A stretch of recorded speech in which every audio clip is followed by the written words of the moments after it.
You took my puppet. You took my puppet. You took the germ. You took my germ. You took my germ. You took germ.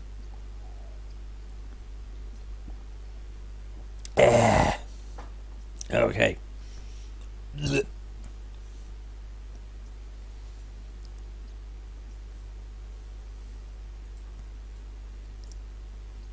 So everybody knows the old saying of looking for a needle in a haystack. Well, we can do that if we want to, and we should, because there's something important in there. So how about we do that? How about we do that? Let's do it. Doop doop doo. Needle in a haystack. So let's go search for it. Graham watches with surprise as a contingent of ants marches into the haystack and begins to swarm through it. Hey, it's the ants that we saved. They're helping us. I'm glad to see there was a way that we could help me of help to you. Look here, we found a golden needle in the haystack. I'd like to present it to you. Perhaps you can find a use for it. For a moment there I sounded like Sean Wallace. Well, thank you, King Anthony. I'm honored. Good luck in your travels, King Graham. And be careful. Seriously, I reminded myself of Sean Wallace for a moment there. If only ants were that nice in real life. Tell me about it. If only. But then again, you can be like ants if you play Sim Ant. That's a fun game. So now that we have done that, let's see, there's the golden needle. A large golden needle. I wonder what that's for. Maybe the tailor wants it. I'm sure it is.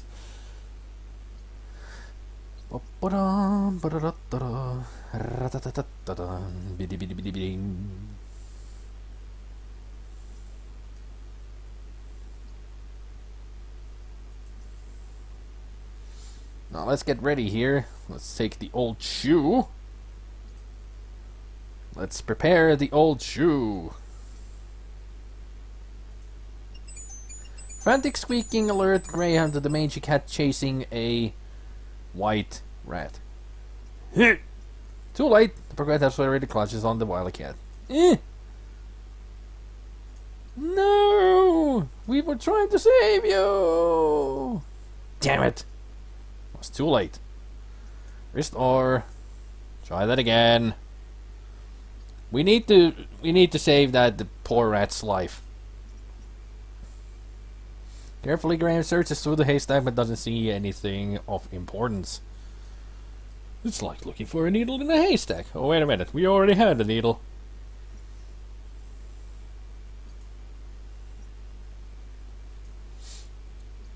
So let's try that again. With more precision this time. And more readiness. I wonder if he continues his walk after I pressed it there already. Yeah, he does. Good. And also, save the game. Let's put it over this. A little cat and rat game instead of cat and mouse.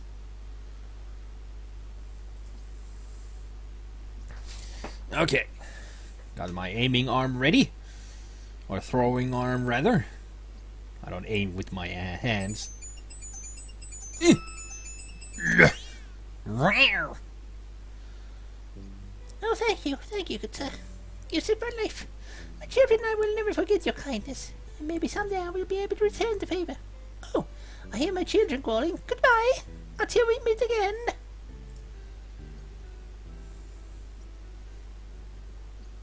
Whatever you say, Sherry the mouse. Well, that's a rat, not a mouse. It's a different thing. But it could be Sherry, if it had been a mouse. If nobody knows what Sherry the mouse is, well, you haven't played much of Ultima. Well, maybe she will help us later, when she can. You never know. Can we now talk to the cow? Nope. And why do you say... Oh, I thought it said his mouth. It's her mouth. Good. Usually many people get that mistake when they call a cow a him. When they're never him, cows are her. Oh, always. It needs more cowbell. Definitely. Anything in this game needs more cowbell. And also, it now needs more volume.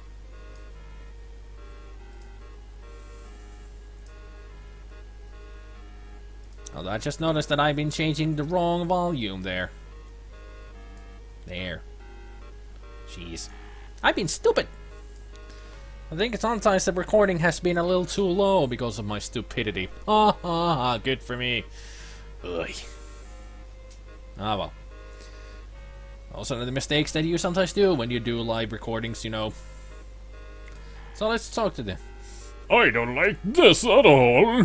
The young man is too busy with another customer to be bothered by Graham. I'm trying to talk to the tailor. I'm interested in buying something. Ah, let me show you some things. Wow, he's fast. A fine piece of cloth. With this material, I could make you beautiful shirts. There isn't a more beautiful piece of fabric be found anywhere. With this, I could make you the finest trousers you've ever had. Gotta love his hair. With a little pompadour there. Well, what do you think? Alright, now I'm just looking. Thanks anyway. Sure, whatever you say. I'm just here to help.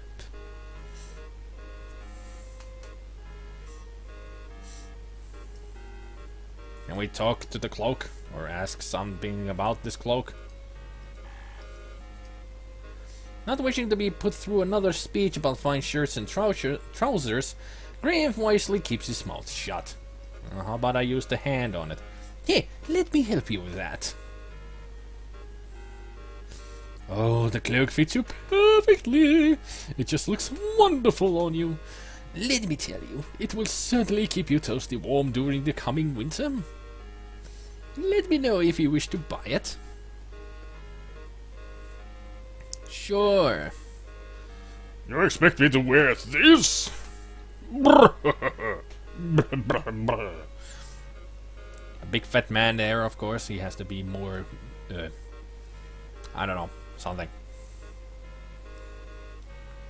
Well, we don't really have any money, but we do have a needle, you know. Like I said, the tailor might need it. So, let's give him the golden needle.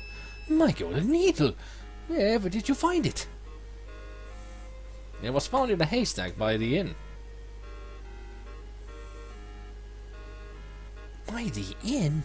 Oh yes, I remember visiting there not long ago. Vulgar man, that innkeeper. He has no scruples at all. Scruples? Well, I'm glad to see you got your golden needle back. I wonder, could you possibly see fit to give me that wonderful cloak in exchange for it? The cloak? Well, why not? It's yours, for the price of a golden needle.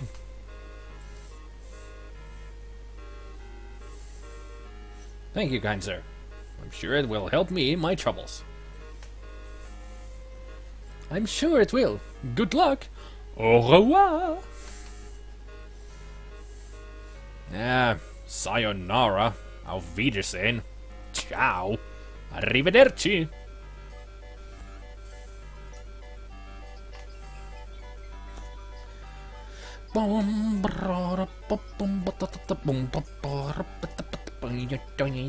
So let's go to the toy shop next. How about we just walk in there, Graham?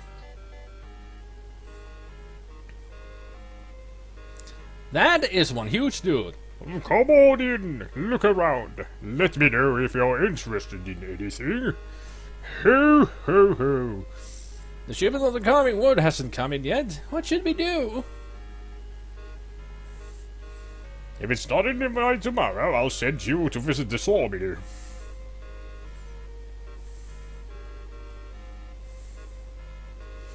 Okay, Papa. Apparently, the toy maker's son working in the back room is learning the toy business from his father. Grandpapa, Yes, my darling. can I keep this doll? I really like her. Now, Katrina, you know these toys are for sale for other children. Besides, you got plenty of dolls. You can play with her, but just be careful. All right, Grandpapa, I'll take care of her.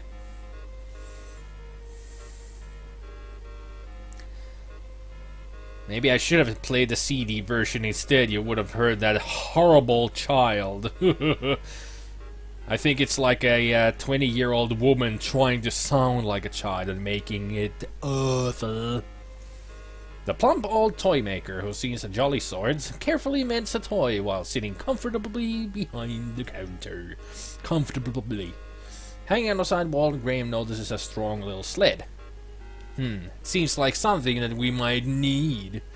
A child's wonderland of toys fills this cute little toy shop. Yeah, wonderland of toys. Does that look like a plane to you? Papa, where did you put those new doll clothes Mama made? Look at the trunk upstairs. I think I put them there. I'll do that. A pet goldfish swims endlessly around its fishbowl. A pretty little girl, who must be the toy maker's granddaughter, plays with the doll that, like, while grandfather looks on. If I can learn to speak someday, this will be going more efficiently. At least she's not asking where babies come from. Oh, not in front of customers, maybe.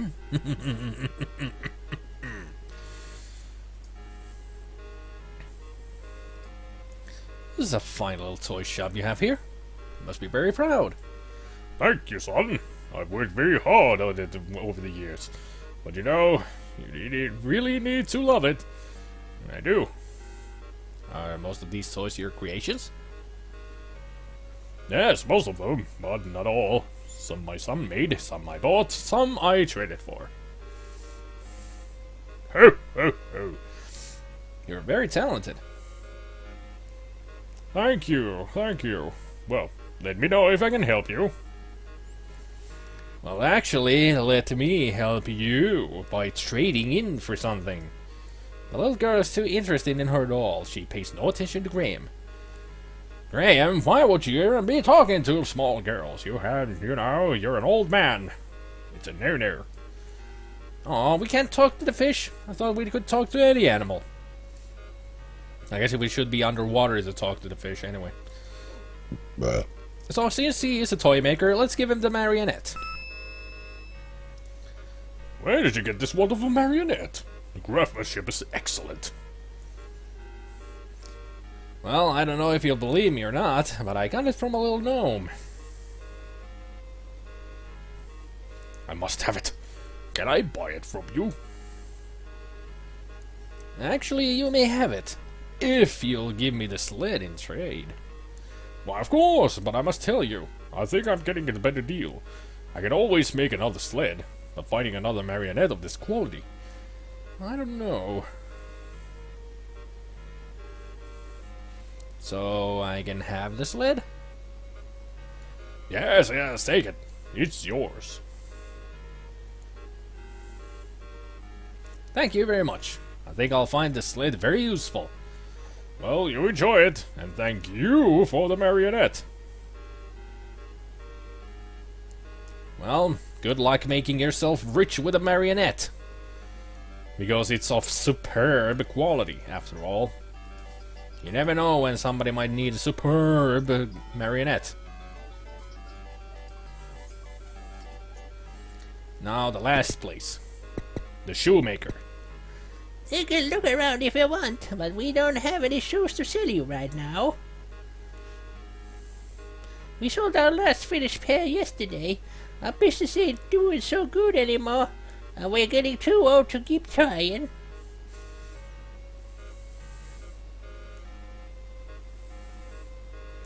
Is there anything I can do to help? There ain't nothing you can do short of buying it out. But like I said, if you want to look around, feel free. Okay, thanks. Jeez. Old couple. Don't they have any sons or daughters to take over the business? To make more shoes? Skinny old dog lies down on the shoe shop's hard floor. The shoemaker's wife, looking haggard and worn, tiredly stitches away at a large piece of shoe leather. The business doesn't seem to be so good for the shoemaker and his wife. There isn't one pair of shoes for sale, and the old couple look worn out. The old shoemaker, eyes squinted and fingers calloused from years of making shoes, drives tiny nails into a shoe sole with a small cobbler's hammer. I wonder if we can actually talk to the dog. The old dog pays no attention to grandma, of course. You get a magical ability to talk to nature and animals, and the game doesn't even have the decency to use this power in any way. I mean, we could be getting a lot of comedy out of these. We had a cow, we had an ox, now we have an old dog, we had a fish. They wasted it. They wasted great opportunities of humor here by not giving us the ability to actually talk to get response out of these animals. Bad move, Sierra. Bad move. The dog says, "Arf, woof, LeChuck." Grrr. This isn't Monkey Island. Although I wish it would, because this is not Monkey Island. The old shoemaker wearily hammers tiny nails in a shoe sole. He doesn't even seem to notice Graham. Well, I wonder if we have something to help him out. How about a very fine pair of shoes? What have you here? Mama, take those shoes from the young man. Let me see them. Wow, she's bigger than I thought. These are the finest pair of shoes I've ever seen. They're very soft and pliable, yet sturdy. The craftsmanship of the shoes are superb. And Mama, look at the solid gold buckle. I could retire with the sale of these shoes. Then the shoes are yours. I don't think I could find any use for them. You're a godsend, young man. How can we ever repay you? You don't need to repay me. Just knowing I helped you is good enough for me. Well, it ain't much, but it's all I got to give. Here, take my cobbler's hammer. Perhaps you can find a use for it. Since I'll be retiring, I won't be needed anymore. Thanks to you. Why, thank you. A hammer could come in mighty useful on my journey. Take care, young man. We'll never forget this. That's right, son. We'll finally be able to retire in comfort. You'll be in our hearts from now on. Come on, Mama. Let's go home. Let's celebrate our good fortune. You're a little early to celebrate because you still haven't sold those shoes. You know? You still need to sell them to retire properly. Never mind. Also, kind of cool that the dog also left with them. Well, since that's done, let's get out of here.